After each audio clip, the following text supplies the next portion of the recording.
So our first speaker of the night is Amena. And something that you might not know about Amena is that she is an acrobat, and she is training at the Toronto School of the Circus Arts. She once won a Carlton Banks dance competition judged by Alfonso Ribeiro himself. And she presented at Shopify's big tech conference, Unite, 10 days before her due date, and her water did not break, luckily. Amena, come on up here and share your fuck up. Hi. Those are some bomb-ass facts, right? I thought I'd share the picture of me and Alfonso Ribeiro because that shit did happen, and I needed to.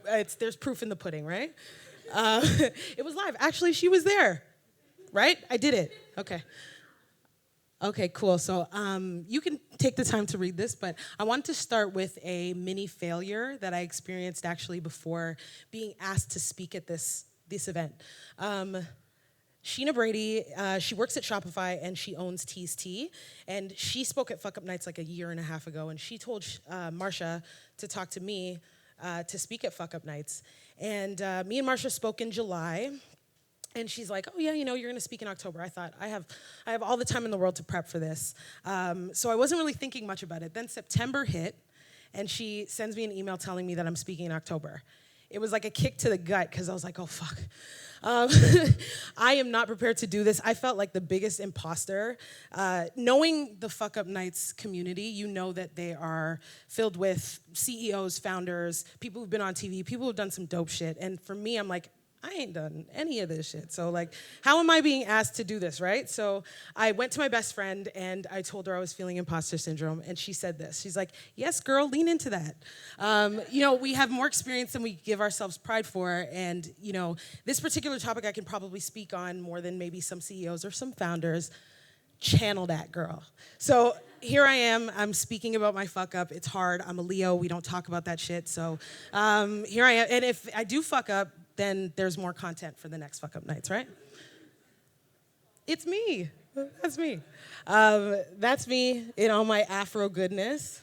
I had big hair and big dreams as a child, and I grew up in a Nigerian household. So if anybody knows anything about their Nigerian friends, they know that failure is not an option. It's not a thing. Fuckup Nights is I can't even say the word fuck, so I'm not even gonna show my parents this shit when I get home. But fuck-ups aren't a thing. I would come home with a 98% on a math test, and they'd be like, where's the other 2%? So just telling you a little bit about how I grew up and how perfectionism was a huge factor that played a huge role in my high school career, my university career, and into my working career. I've had a lot of roles, I'd say, after university. I was a backup dancer. You guys know I was an acrobat. I bartended. I was a coordinator. I was an online merchandiser. I was a online buyer. But the one thing that I really, really, really wanted was a manager role. I thought, what I knew was climbing this ladder and getting to the next goal and getting to the next goal and getting to the next title. And those were the things that I strived for. So over a course of a couple of months, at the time I was working at well.ca as an online buyer, and I decided to look for a manager role. And I got it. If you know anything about this, if you know anything about The Office, Dwight had been vying for the manager role for the entire series. And so short of me standing on a table and screaming, I got manager, I was pretty friggin' hype. I applied for a role and I got the job as e-commerce merchandising manager for Town Shoes Limited. So what I did there was I managed the DSW website, Town Shoes website, and the shoe company website. I managed a team of 5 people, and we worked with customer service, we worked with fulfillment, we worked with the buyers, we made sure that the assortment was getting online when it needed to get online. If they would walk by a store, they wanted to make sure that everything in store was online. We had the responsibility of putting all these beautiful shoes, it's kind of a distorted image, but putting all these beautiful shoes on the website. And that came with its share of ups and downs because of the fact that the platform we were using was super archaic. We were not on Shopify. And we were faced with just issues of being super slow in comparison to the KPIs that the other teams had to go for. So if a buyer came up to me and said, it's the fall release, what happened to the items that need to be on the website, I'd be scrambling and talking about why, I don't even know, it's the platform, it's this, it's that.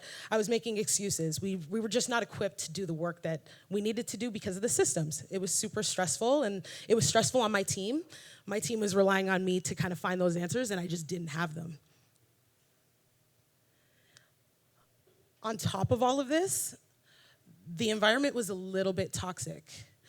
So I don't know if you've ever worked for a traditional retailer, but sometimes the ways of life at traditional retailers can be a little old, a little archaic. And then here I come in trying to change certain things in e-commerce, trying to bring a new way of life into the system. And I was getting a lot of pushback. I decided very early on that my manager style would be a friendly one.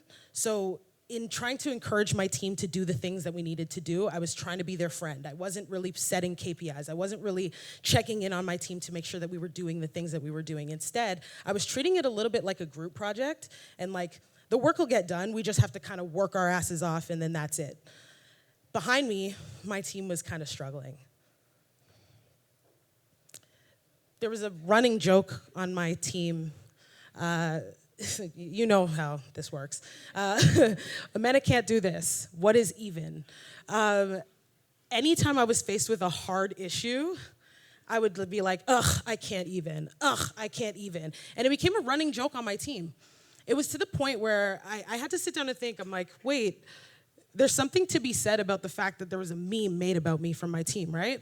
I'm not doing shit well. I'm not really taking care of my team. They're making memes about me, guys. This is kind of fucked up. So I was I was alarmed, but me being the fun boss, I kind of just brushed things over sweep things under the rug, and we just kind of kept going. They say, you guys have heard this before. People don't leave bad jobs, they leave poor management. I think the height of my oh shit moment, the height of all of this, was when I got an email from the sister of a member of my team saying that she wasn't coming back. She was so stressed from the toxic environment, from the lack of goals, from the lack of structure, from the lack of me building a morale for my team, that she was just like, nope, I'm out. So she never came back. I was friggin' gutted. I was growing up the way that I grew up, I thought that I needed to excel at every single thing that I put my hands into, and here I am failing, just failing. And I was pretty bummed. I had failed my team. I didn't provide them any sort of goals. I didn't build them up like I was supposed to build them up. I was supposed to be the North Star, and I just wasn't that person. So this kind of happened towards the end of the year. So I took the 2 weeks that I had over the Christmas holidays to really self-reflect and think about what it is that my team needed and what I needed for myself. I don't want to read the whole quote, but self-reflection is very humbling. So it was a matter of me sitting down and realizing I'm not doing right by these people. These people need someone to learn from, and I was too busy focused on how I was looking as a manager rather than actually taking that temperature check and asking my team how they felt. So when I came back to work in January, I was like, nah, I gotta get out of this. I have to step out in some sort of way, because it's not serving me and it's not serving them. And most importantly, it's not serving them. I have 5 people looking up to me, well, 4 now because the girl quit. But I had 4 people looking to me for guidance, and I wasn't there to provide it for them. So I decided to step out. I decided that it was time for me to look for a new position that was well suited for me and something that, I could thrive in. So after that realization and after looking for something that, was a little bit more suited for me, enter Shopify. I applied for a role at Shopify that I saw was but by my terms, I think was a little bit of a horizontal step. I wasn't managing people, but it was just like the right fit for me given the experiences that I've had. It was a merchant success manager position at Shopify, which means that I managed merchants on our Shopify Plus platform. So I was helping them grow their businesses on Shopify. I was helping them with anything that they needed. It was a little bit leaning into a customer service role, but more so of a strategic advisor for them. And I thought, this is great. This is the perfect role for me. So I applied and I got it. I had 2 months of working at Town Shoes Limited to just make sure that I was leaving them in some sort of a good or better place than I had been before. So I took it upon myself to help with the interview process and make sure that they were left with a good manager who had the skills to actually mentor them and teach them the things that they need. Fun fact, it was actually a manager that I had worked with in my first career at in e-commerce. I had worked at Hudson's Bay Company, and the manager there was looking for a job coincidentally, so I kind of put her in that place, and she ended up being the manager there. So it made me feel a little bit better, but there's still no kick to the ego than knowing that you fucked up a couple of people's careers at that point in time. So it was harsh. So this is me today. Well, not today. This was me last year when I was super duper pregnant, speaking at the developer conference 10 days before my due date. Big me up. And I work. I'm a Shopify Plus partnerships manager now. So since leaving and going to Shopify, I've continued this horizontal movement that I started out on when I left Town Shoes Limited, and the experiences that I've cultivated from taking a step back and doing the horizontal rather than the vertical movement. Sorry, I'm doing a lot of this, but you get what I'm trying to say.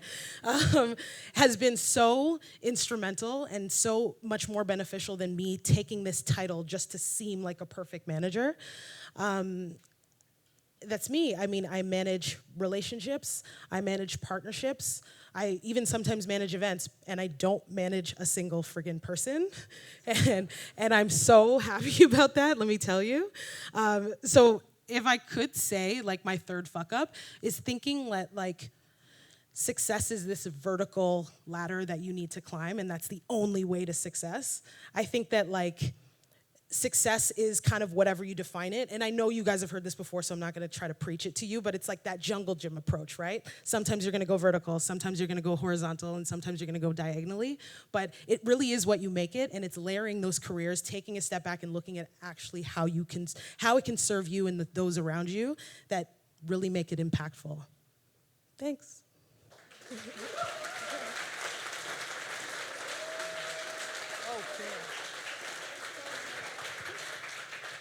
Amazing. Amena, thank you so much for sharing such a real story. I think a lot of us here in the audience have maybe been through something like this, or maybe dreaming about that manager title or whatever is kind of next on that ladder. But it's so important to really reflect and think about what's going to work best for you and where you're going to be the best fit. Yeah. And I think that's so amazing that Shopify embraces that, because I think a lot of companies, even like modern startups and anything, they're still trying to kind of push everybody, even if they're not necessarily the right fit for a manager role, 100%. If they're kind of like there on the team, that's like the next person to be promoted. But it's so important to really like look at it realistically and figure out what's going to work best. Mm-hmm. So thank you so much for sharing that story. Congratulations on where you are now. Thank you. And let's open it up for Q&A. So one thing I'm going to mention before we do the first question, when you ask your questions, just keep the question itself brief so we can try to get through as many as possible.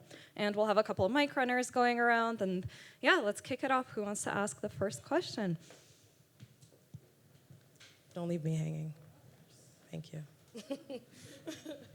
Hello. Hi. Hi, my name's Aiden. Amena, right? Oh, Amena, yeah. Perfect, okay. So my question for you then is, knowing now with your self-reflection and having all this hindsight, do you think that you could be that manager that you thought I just can't do this in the past for Town Shoes? Do you think you could step into that role having this self-reflection?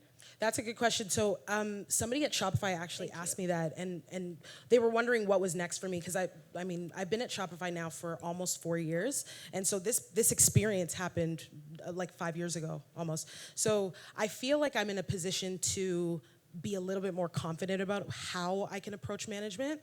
I haven't necessarily desired being a manager. I'm very content where I'm at and being that individual contributor. I feel like there are so many blessings in being a part of different types of projects and being a part of different events and maybe running your own sort of side projects within the company that you work for if you are able to do so. So I haven't had the need, but I feel like my approach would be a lot different.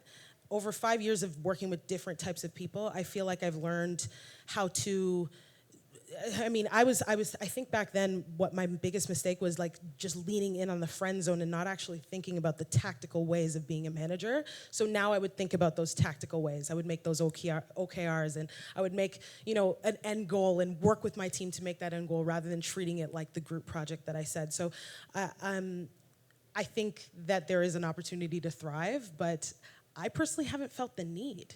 Yeah, I'm chilling. Yeah, no problem. Got one over here. Hi there. Thank you so much for sharing your experience with us. Looking back at yourself where you were, what advice would you give yourself back then? Thank you.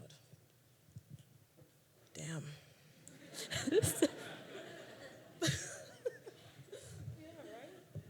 Oh, God. I'm like a totally different person than I was 5 years ago. Like, I'm married now. I got a baby. I don't care about a lot of the things that I cared about. Like, that was. I think I was like 28 then. That was like 28-year-old me. I cared about like this like impression that I had to make of being this super professional person. And I would tell myself probably to relax. You probably have like a lot more years of work to go. So like, why are you taking yourself so friggin' seriously? It's not that serious. That's probably the biggest thing, to be totally honest. I feel like my life now, there are so many more things that are important to me. And while I'm not saying that I'm not a hard worker, that's not the case, but I'm just not as attached as I am to the title. So I would tell myself to just chill the hell out.